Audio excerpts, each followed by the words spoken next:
Good afternoon, New York, and the rest of our listeners around the globe. My name is June Stoyer, and I'm the host of the Organic View radio show.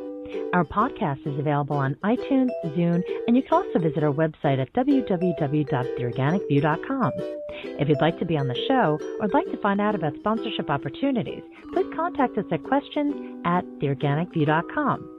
Today's show is sponsored by coronatools.com, the nation's leader in garden and landscaping tools. Listeners of the Organic View can receive 20% off their coronatools.com purchase by using the coupon code ORGVIEW. That's ORGVIEW. For more promotional offers, please visit our website at www.theorganicview.com. And don't forget to check out our contest section. On today's show, Tom is going to pick up from last week's discussion about his journey to California, back to the bee yard in Colorado. So I'd like to welcome to the show my co-host, Colorado beekeeper, Mr. Tom Theobald. Hello, Tom. Hello, June, from sunny Colorado. It's a relief to be back. We'll talk about that a little bit more, I guess. Interesting trip.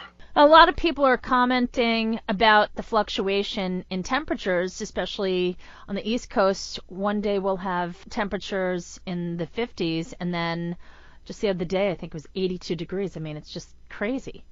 Well, we have the same thing here in Colorado, and when we're bringing back a load of bees coming through Nevada and Utah and Wyoming, we're facing those ups and downs of temperature over a short period of time, not days, but hours.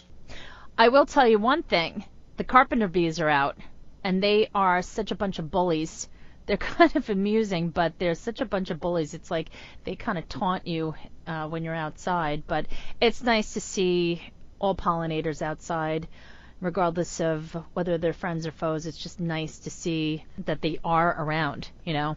The mason bees are active. They became active while I was gone. They were beginning to nest before I left, but hadn't really gotten into it. And I have several different locations where I have nest boxes for the mason bees, and they're all being actively worked by mason bee queens, and that will be next year's population. So it's fun to watch them work. They're very effective for early fruit bloom, like cherries and apples and things like that. And another of my curiosities. Tom, is there any particular time when the swarms begin? They have begun here in Colorado, and it's largely a function of how successful a colony is. So it will vary from one part of the country to another, but here in Colorado, it coincides with the onset of the dandelions. The dandelions are the first significant source of pollen and nectar for a colony of honeybees. And if we have a good dandelion bloom, the bees will grow quite quickly. And as they begin to feel crowded, their instinct is to raise new queens. Just before those new queens emerge, the old queen will leave with roughly half the colony population, and this is like the offspring of an existing colony. They will be off to some new location. It could be an empty hive, it could be a hollow tree, it could be the wall of a building. And it's begun here within the past 10 days and will continue probably into June as different colonies come to full strength and swarm. These are the offspring of the colony of bees. And people should understand that when they're swarming like this, they're very gentle. They have no territory to protect. It's primarily the young bees that go with the mature queen. And they're very gentle and offer no concern for anyone. So swarms are very beneficial and not to be concerned about. And folks, if you do have a swarm that has found its way into an area of your home or on your property where it poses either an inconvenience or could potentially become problematic, please contact your local cooperative extension where they can either refer you to the local bee club or to a a beekeeper that can remove that swarm. As Tom said, that swarm is the future of the colony. Now, back to your trip, Tom. I know that last week's segment was recorded live, and it was a little chaotic because there's just so much that you had to share with our listeners. But could you refresh our listeners about the journey that you took, and let's pick up where we left off? Well, I was describing what shaking bees involved, and I'd pretty well covered that, I think. And we were to the point where I was going to discuss how we bring the bees back to Colorado. The bees are shaken into a package that's about the size of a double shoe box, and it's screened on two sides, has a syrup can in the middle, which is the food source in transit, and a new queen in a separate cage. In effect, what we're doing here is we're creating artificial swarms. We're shaking young bees from existing colonies, and they will have a new queen once they arrive and they're installed in a Langstroth hive. So this is equivalent to a swarm of bees, and we're bringing back packages, they're called, and these in effect are swarms. They will be the beginning of new colonies. And as we ran out of time last week, I was describing the temperature, and you asked about the temperature earlier. It's a significant consideration when you're moving bees like this. They're very resilient in a hive where they have some protection and they have comb. In a package, they are open to the elements, they're open to the air, and they cluster together for warmth. And they try to keep the temperature of the cluster within survival temperature. So we have to watch the temperature very closely. And after we were done shaking, we shook bees Friday. That was the day that we did the recording. And then we went back Saturday morning and we shook another 120 packages with the Conan crew. And this is my friend Miles McGahee, and his three daughters came along this year, Ruth, Anne, and Karen, and they're all very experienced beekeepers because of the work that they've done with their parents, and they just worked right into the crew. They saw what needed to be done, and they were very effective, and it was fun to watch young people joining in. It's encouraging. Anyway, we loaded up. We had 300 packages by about midday Saturday, and we were loaded up and headed out back for Colorado. We come by way of the Feather River Canyon and then come into Reno from the north, get on I-80, and it's I-80 all the way across Nevada, Utah, and Wyoming, and then we pick up Highway 287 down into Colorado. During the course of that trip, and we generally drive straight through. It makes for a very, very long day. We started Saturday morning early shaking bees. We drove all night Saturday night. We arrived back in Colorado 9 o'clock Sunday morning. Now, we had passed through moderate temperatures until the sun went down, and then over the eastern part of Nevada and Utah and Wyoming, we had outside temperatures that were down in the 30s, and we have to watch the temperature in the load, the packages, very closely, and we're always concerned that the bees are warm enough during those cold periods. And so we watch the temperature sensors that we have in the load very closely, and we're like expectant parents hoping to bring those bees to Colorado as safely as possible. And we're always very relieved when we arrive and the bees have survived the trip. And it's now Tuesday. The bees were handed out to most of the beekeepers on Sunday, and by Sunday afternoon, they had put them in their hives. So in one day, those bees that we shook on Saturday morning, the next day they were in a hive in Colorado. And I've noticed here in the neighborhood that the number of bees in my apple trees has increased noticeably. I had put one package here in my backyard, and I know that the neighbor down the road got 3 packages. So many of the people who live in subdivisions and had no bees at all now will begin to see bees in their fruit trees and their blooming plants, and they're back in business for a while at least. Those bees will pollinate through the course of the summer. And as I said last week, if each of those bees had its own territory, they would be responsible for about 2,000 acres each, times 300, which is 6 million acres that they will pollinate. Now, it's not going to be anywhere near that. There'll be overlap. And but even at that, if we cut that in half or even in a quarter, we're talking about a substantial acreage that will receive pollination that might not have had we not made that trip to California. It was a very exhausting trip, and it kind of put me to the test. I had to not only make the trip along with Miles and his daughters, but that afternoon, Sunday afternoon, I had to install my own packages. And by evening, I was a tired puppy. I got a good night's rest and felt fine the next day, which is encouraging that I can still stand the pace. But we're always relieved to be back in Colorado and have the bees arrive safely. So at this particular point, Tom, now that it's a whole new season, as you're working with some of the younger hobbyists that are really clueless as far as what's going to happen this growing season, how do you prepare them when you know that they're going to be sustaining losses?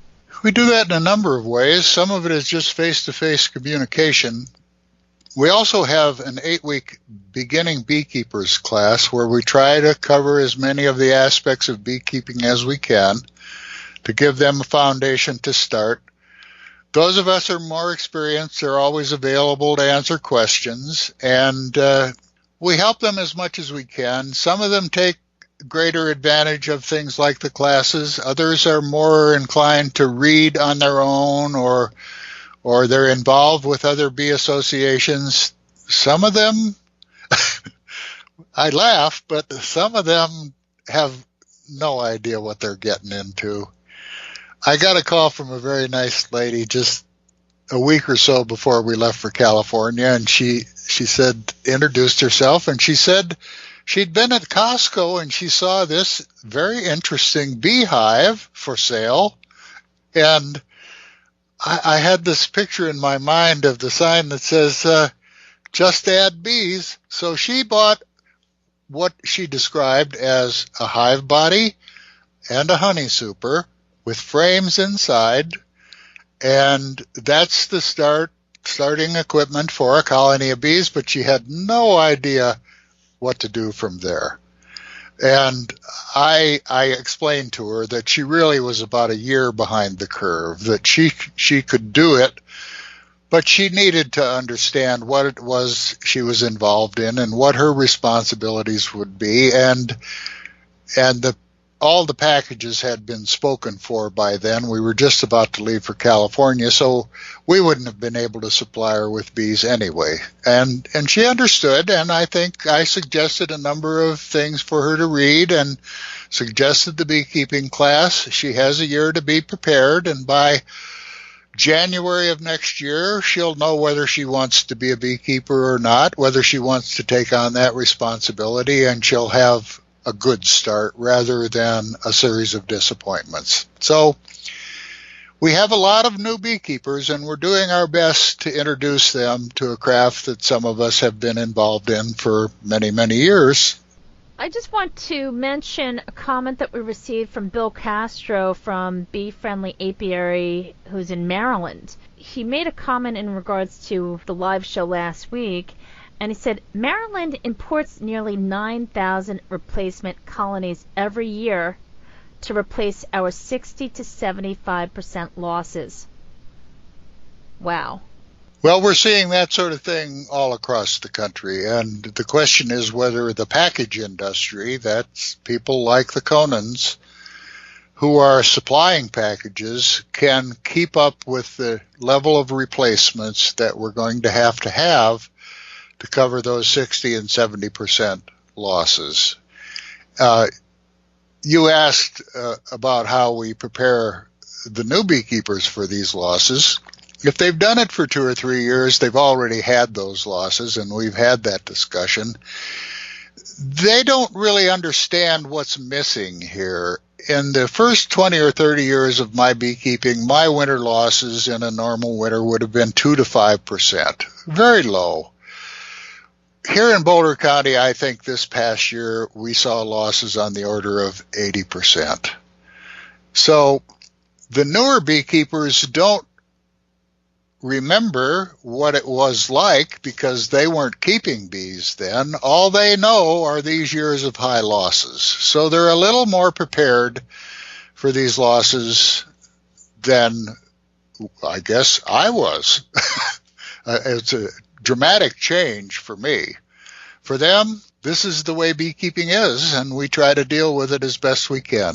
I think the fact that there's so many hobbyist beekeepers as well as professional beekeepers talking about all the different problems and helping people understand, okay, this is what to expect, especially when the beekeepers don't have any control over when spraying will happen, or in some cases, even if they are advised, they still are not able to do much about it, is really important. Educating each other is really what we need to do. I think it's the most direct approach we can take as far as doing what we can to protect our bees.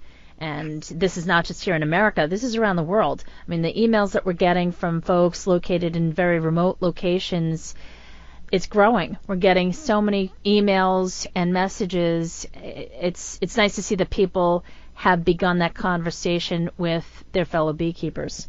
Many of these new beekeepers are going to come and go. For whatever reason, beekeeping won't fit in their lives. But the hope is that of that group will come the beekeepers of the future. And I've seen them develop. They have stuck with it. They know that it's going to be discouraging. But there's a certain magic about beekeeping. It's not just a hobby. It's not just an undertaking. It's a love affair. And there's something magic about interacting with this natural system of honeybees that captivates some of us, like me. I've dedicated most of my adult life to the husbandry of the honeybee, and I feel privileged to be a part of their lives. There's a lot of discouragement, but there's hope as well. We have to have these beekeepers. If you look at things like the monarch butterfly and more recently the rusty-patched bumblebee that was put on the endangered species list, we're seeing declines in these insect populations on the order of 80 to 90% over the past 20 years. And obviously, the implication is that the neonicotinoids have had a major effect here, and I believe that's accurate. But were it not for the beekeepers, we would see those same losses for the honeybees. So the new beekeepers are very important. They're an important ingredient in keeping the pollination going, and it's the pollination that keeps the environment healthy. In many locations, in subdivisions in particular, where the feral population has declined because of all these problems, the only reason those people have bees to pollinate is because they have a beekeeper in the neighborhood. So the new beekeepers are very important in keeping the bees going. Well, Tom, we've reached that point where we are out of time, and I just want to thank you so much for, once again, sharing with our listeners something that they're not going to hear anywhere else. It's always interesting to learn about beekeeping, especially from someone such as yourself who's been a beekeeper for 40 years. I mean, it's hard to believe that time has flown by. Isn't it? This is a very unique experience, shaking bees, and even commercial beekeepers of long experience, multi-generational families, few of them have ever gone out with a crew to shake bees. So Both Miles and I and his daughters feel very privileged to be able to join in with the Conan crew, and over time they've become friends. We appear once a year, and we're kind of the auxiliary crew, and they know we're not going to bungle anything. We're going to stay out of the way when that's necessary or join in where we can help, and it's like spending a few days with old friends, and we're very fortunate to have been able to do it. We're also very relieved to have the bees safely back here to Colorado and in the hands of individual beekeepers. Thanks, Tom. Before I go, I'd just like to say hello to a few of our listeners, Ralph Hobbs, Cosima Kruger, and Matthew Sellium. Thank you, folks, for all the efforts that you've been making to share with people about the impact of neonicotinoids. Tom, to be continued. Folks, thank you so much for tuning in. This has been June Stoyer with your Organic View radio show. Have a great afternoon.